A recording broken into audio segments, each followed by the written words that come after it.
तो इस वीडियो को शुरू करने से पहले ही मैं बता देता हूँ किस ड्रामा को तुमको जरूर देखना है। कुछ पूछा मैंने कुछ, क्योंकि तुम जो एक रोमांटिक ड्रामा से एक्सपेक्ट करते हो ये तुमको पूरा प्रोवाइड करती है। तो बात आगे करेंगे कि इसको क्यों देखना है। पहले इसका थोड़ा सा ओवरव्यू ले लेते हैं। तो फाइनली 18 अगेन ड्रामा का ऑल एपिसोड हिंदी डबिंग के साथ रिलीज हो चुका है। क्या बात है। तो इसमें टोटल 16 एपिसोड होने वाला है, जिसमें से हर एक एपिसोड का लेंथ लगभग 1 घंटे के आसपास है। वैसे ये 18+ ड्रामा तो नहीं है, लेकिन इसमें कुछ किस विस का सीन दिखाया गया। तो फैमिली के साथ देखना है या फिर नहीं देखना है वो तुम मैनेज कर ले। पता नहीं तुम सब इस एक्टर के फैन हो या फिर नहीं, बट मैं इस एक्टर का बहुत बड़ा फैन हूँ। वैसे तो हम इस एक्टर का ज्यादा ड्रामा नहीं देखे हैं, लेकिन कुछ ड्रामा देखे हैं, जैसे कि द ग्लोरी हो गया और स्वीट होम हो गया। और भी हम इसका ड्रामा देखे हैं जो हमको याद नहीं है, लेकिन ये बंदा बहुत ही कमाल का है। तो इस ड्रामा का बिगिनिंग भी इसी एक्टर से होता है। तो ये बंदा बहुत ही अच्छा है खेलने में।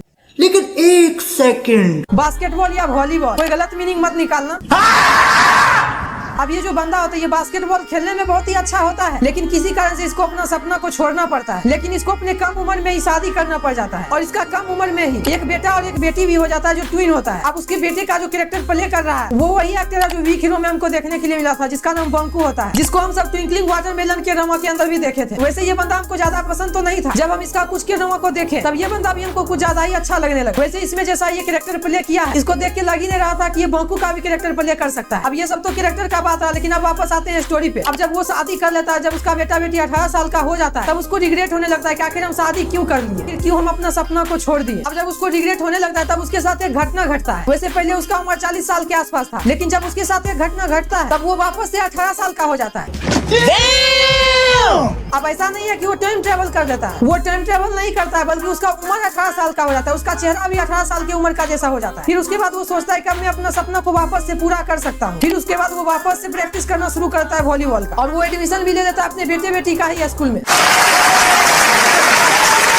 लेकिन जब वो एडमिशन लेता है उसके बाद उसको कुछ राज पता चलता है, उसके बेटे बेटी का क्या राज है। अब जब 18 साल का वो हो गया तो उसकी पत्नी जो थी उसके साथ क्या कुछ होता है, फिर उसका जो लव लाइफ होता है उसमें क्या इफेक्ट पड़ता है, फिर कुछ लव ट्रायंगल का भी एंगल दिखाया गया है। तो यही सब कुछ जानने के लिए तुमको इस ड्रामा को देखना होगा। आई नो कि तुम सबको इसका थीम लग रहा होगा ट्विंकलिंग वाटरमेलन या लवली रनर के टाइप का। वैसे दोनों का थीम लगभग सेम ही है, बट उसमें टाइम ट्रेवल होता है और इसमें टाइम ट्रेवल नहीं होता है। अब अगर तुम सबको एक सेंटेंस में कहेंगे तो ये पूरी तरह से romantic love story slow pace drama है। अगर जो तुम इस ड्रामा को देखते हो तो तुम इसको पूरी तरह से एंजॉय करोगे, क्योंकि इसमें जो इमोशन डाला गया, रोमांटिक एंगल डाला गया, लव स्टोरी डाला गया, लव ट्रायंगल डाला गया है, वो सब देख के पूरा एंजॉय आता है और मजा भी आता है। बट यही होता है कि थोड़ा सा देखा देखा टाइप का फील होता है। अब ऐसे भी बहुत सारा लव स्टोरी के ड्रामा आ चुका है जो हम देख भी चुके हैं, तो लगभग सबका कॉन्सेप्ट सेम ही रहता है। तो इसमें कुछ किया तो नहीं जा सकता है। अब मेकर भी कितना नया टाइप का लव स्टोरी डेवलप कर सकता है। अब ये बंदा जो है जैसा ऐसा सीन करता है, जैसे कि कॉमेडी का सीन हो गया, इमोशन का सीन हो गया, वो सब सीन देख के पूरा मजा आता है और रिलेटेबल फील भी होता है कि हम ऐसा गलती कभी भी नहीं करेंगे। अब वो तो वक्त ही बताएगा कि हम सब वो गलती करेंगे कि नहीं करेंगे, लेकिन ये बंदा जब जैसा जैसा गलती करता है उसको देख के पूरा लगता है कि हम ऐसा गलती कभी भी नहीं करेंगे। अब इसके पॉजिटिव पॉइंट के बारे में तुमको तो बता ही दिए, अब इसका नेगेटिव पॉइंट के बारे में भी कुछ बता देते हैं, जो भी है वो थोड़ा सा इम्पैक्ट जरूर करता है। अब पहला नेगेटिव पॉइंट ये है कि इसका लेंथ, मतलब कि इसका लेंथ फील होने लगता है, देख के लगता है कि इसको स्ट्रेच किया जा रहा है। अगर मेकर चाहता तो इसको आराम से 12 एपिसोड में निपटा सकता था, लेकिन इसको स्ट्रेच करके 16 एपिसोड तक लेके गया। और दूसरा इसका नेगेटिव पॉइंट ये है कि स्टोरी थोड़ा सा प्रिडिक्टेबल है। स्टोरी को आसानी से प्रिडिक्ट कर रहे थे कि आगे क्या कुछ होने वाला है। फर्स्ट हाफ में उतना नहीं कर पा रहे थे, लेकिन सेकंड हाफ में पूरी तरह से गेस कर रहे थे कि आगे क्या कुछ होगा। तो यही 2-3 इसका नेगेटिव पॉइंट था। तो ओवरऑल में तुम सबको बस इतना ही कहूंगा। तो अगर तुम सबने टाइम ट्रैवल पे बना हुआ ड्रामा ज्यादा देख लिया तो हो सकता है कि तुमको इसमें कुछ नया प्रेजेंट नहीं करेगा, लेकिन तुम सबको मजा जरूर आएगा, इतना मेरा गारंटी है। तो अगर तुम सबने रोमांटिक ड्रामा जो टाइम ट्रैवल पर बेस्ड है ऐसा कुछ अगर तुम सबने ज्यादा नहीं देखा तो फिर ये तुम्हारे लिए मास्टरपीस से भी कम नहीं है। तो ओके दोस्तों, अगर जो तुम सबने ये ड्रामा देख लिया तो फिर तुम सब ट्विंकलिंग वाटरमेलन के ड्रामा को जरूर देखना। और अगर जो तुम सबको उसका रिव्यू देखना है तो उसका रिव्यू भी चैनल पे आ चुका है। और अगर जो तुमको ये वीडियो पसंद आया हो तो एक लाइक कर देना और सब्सक्राइब कर लेना अगले वीडियो के लिए। तब तक के लिए बाय बाय।